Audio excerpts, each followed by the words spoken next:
On the morning of June 11, 2011, a sport utility vehicle struck a large animal on the Wilbur Cross Parkway near Milford, Connecticut. The driver was unhurt. The animal was not. What lay on the shoulder of the highway was a 140-pound male cat, long-bodied, long-tailed, with the heavy forelimbs of an apex predator. A mountain lion, in a state where no mountain lion had been confirmed in more than a century. The first explanation was the easy one. Someone's exotic pet had escaped. An animal bought illegally, kept in a cage, turned loose when it grew too large to handle. It was the explanation every wildlife official in the eastern United States had reached for again and again for decades. It required nothing to be rethought. Then the carcass was examined. The cat had not been neutered. It had not been declawed. There was no microchip beneath its skin, no tattoo, no collar, no sign it had ever lived inside a fence. Lodged under the skin were porcupine quills, the wounds of an animal that had been hunting wild prey in wild country for a long time. Every marker of captivity was absent. An absence of captivity is not the same as the absence of an explanation. It is the beginning of a much stranger one. Because if this animal was wild, the question was no longer how it had escaped. The question was where it had come from. And the answer, when it arrived, rewrote what biologists believed a mountain lion was capable of. It would have meant nothing if it were the only one. It was not. The reports had never stopped. In Vermont, a state wildlife biologist named Kim Royar has spent decades fielding them. 40 to 50 calls a year, every year, from people who say they have seen a long-tailed cat moving through the trees. In Maine, the official position is unambiguous. No known cougar population exists in the state. In New Hampshire, the last confirmed kill was in the 1880s. And yet the accounts keep coming, from hunters in elevated blinds with clear sight lines, from drivers on rural roads at dawn, from landowners who find a deer carcass dragged and cached in a way no coyote leaves it. The animal has a regional name here, older than the states themselves, the catamount. The official record says the catamount is gone. The official record has said so for a long time. The reports describe something the record cannot hold. This is the space the entire question lives in, not confirmed, not dismissed. A wildlife agency does not issue a formal statement denying the existence of an animal nobody reports. The statements exist precisely because the reports exist in volume across decades from witnesses who have no connection to one another. No known population exists is an accurate description of the evidence in hand. It is not the same as saying nothing is out there. Kim Royar, after 37 years on the job, put the gap between those two things plainly. She said she had learned never to say never. She said wildlife does genuinely strange things, and you never know. To understand what could be walking through the New England woods, it helps to be precise about the animal itself. Puma concolor. One species carrying more common names than almost any animal in the Western Hemisphere: cougar, puma, mountain lion, panther, and here in the Northeast, catamount. It once ranged across nearly all of North America, from the Atlantic to the Pacific, the single most widely distributed land mammal in the hemisphere. The cats that lived in the East were classified as their own subspecies: the eastern cougar, Puma concolor, cougar. European settlement was methodical about removing them. Bounties, trapping, the collapse of the deer herds they fed on, the clearing of the forest they hunted in. By the early 1900s, they were functionally gone from the entire eastern United States. The last eastern cougar accepted by science was trapped in Somerset County, Maine, in 1938. In 2011, the same year the cat died in Connecticut, the U.S. Fish and Wildlife Service formally concluded that the eastern cougar was extinct. In 2018, after reviewing data from 21 states and provinces, the agency removed the subspecies from the Endangered Species List altogether. The official language was clinical. It was highly unlikely that a population could have remained undetected since 1938. The ghost cat, as it was sometimes called, was declared a ghost in the legal sense. It no longer existed. But here the story turns on a detail most people never hear. When the service declared the eastern cougar extinct, taxonomists raised an objection. The eastern cougar, they argued, had likely never been a genetically distinct subspecies at all. The cats that ranged the east were not meaningfully different from the cats of the west. They were the same animal, separated only by the map.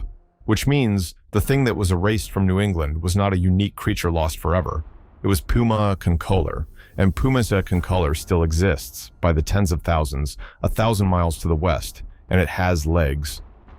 The mechanism that could bring it back is not exotic. It is the most ordinary fact of the species biology. Young male cougars disperse. When a male reaches roughly 13 to 17 months of age, he is pushed out of his mother's range, often driven off by older resident males who will not tolerate a rival. He has no territory and no mate, and so he walks. He keeps walking until he finds unoccupied country with enough prey and a female to breed with. If he does not find it, he does not stop. And a dispersing cougar does not respect the things humans imagine would stop it.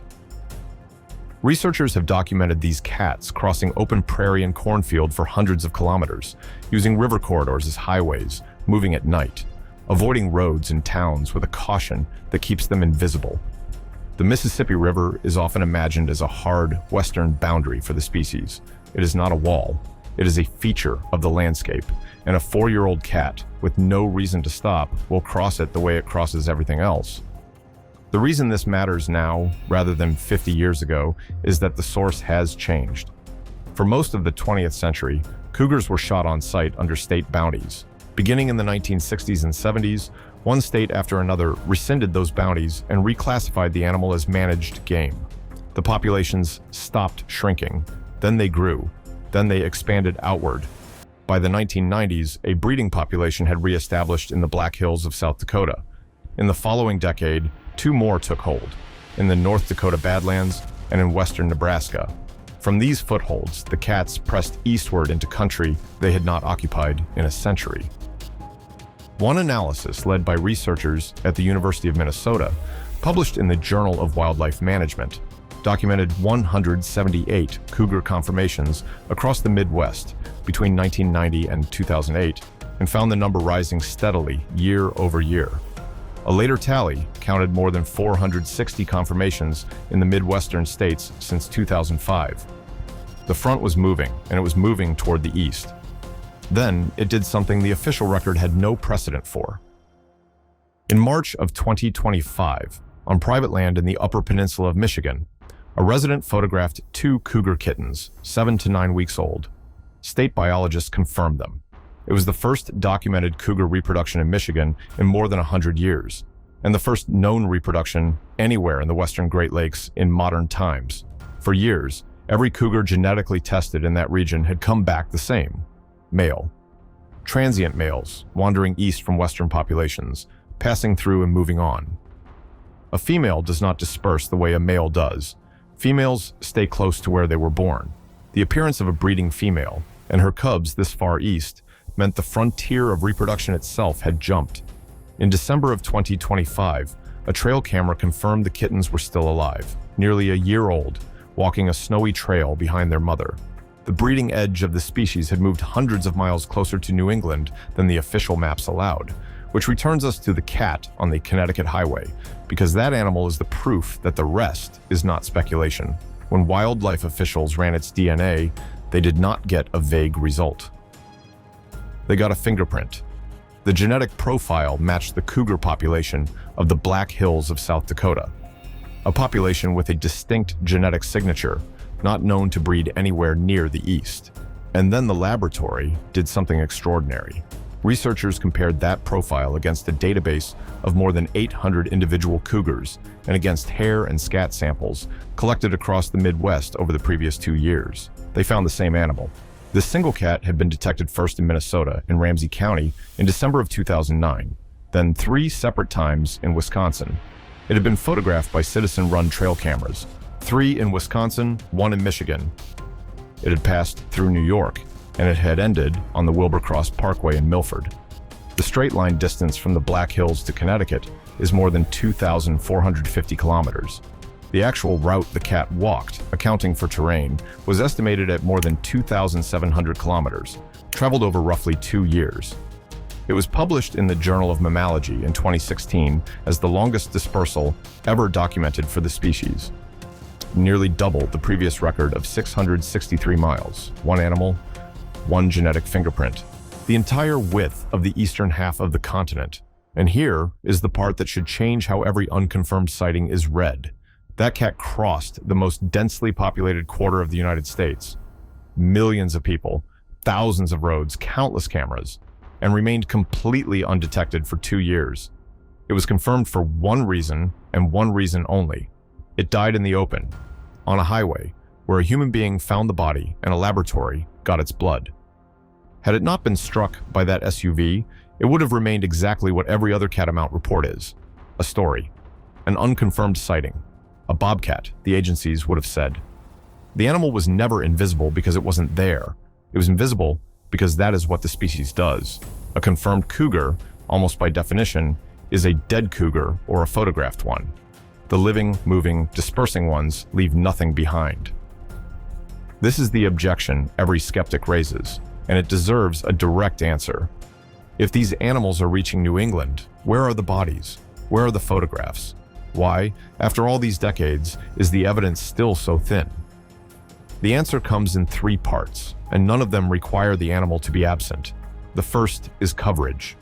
Confirming a cougar requires a camera or a carcass in the exact place the cat happens to be, and the forests of northern New England are vast, rugged, and almost entirely unmonitored. Consider the contrast. Michigan's Upper Peninsula is blanketed with more than 1,300 trail cameras, and even there, it took until 2025 to confirm what had likely been present for some time. New England has no comparable grid.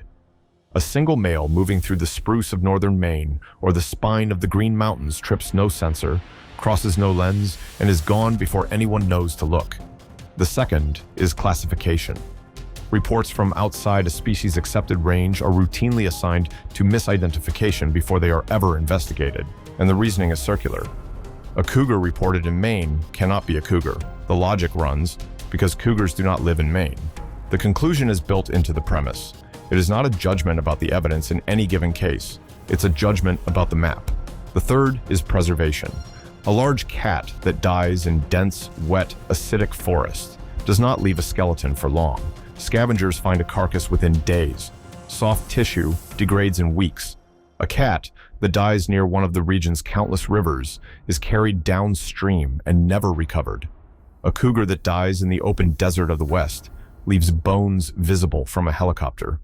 A cougar that dies in the North Woods simply disappears, and the terrain that hides the living animal erases the dead one with equal thoroughness.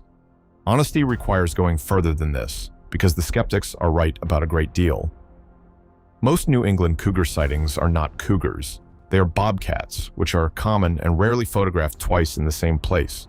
They are large house cats seen in poor light, or fishers, or even, as a confirmed case in Vermont in 2024 reminded everyone, a Canada lynx, an animal genuinely rare enough to be mistaken for something larger. The U.S. Fish and Wildlife Service did not declare the eastern cougar extinct carelessly. It investigated hundreds of claims first. Of more than 100 cougar reports logged in the East across the 20th century, many traced back to South American pumas released or escaped from private collections. And the most important caveat of all, a dispersing male is not a population. He does not breed. He is one animal moving through, not a self-sustaining presence putting down roots. There is no confirmed breeding population of cougars anywhere in New England. That much the official record gets exactly right. So the science does not claim what the headlines imply. It does not say New England has a hidden population of mountain lions. It says something narrower and stranger and harder to dismiss. The animal the government declared extinct in the East was never genetically distinct from the western cougar in the first place. That western cougar is now demonstrably walking east in growing numbers. It is breeding closer to New England every year, a fact written into the snow of an Upper Peninsula trail in December of 2025. And it is capable, as one cat proved beyond any doubt, of crossing the entire eastern half of the continent without being seen even once.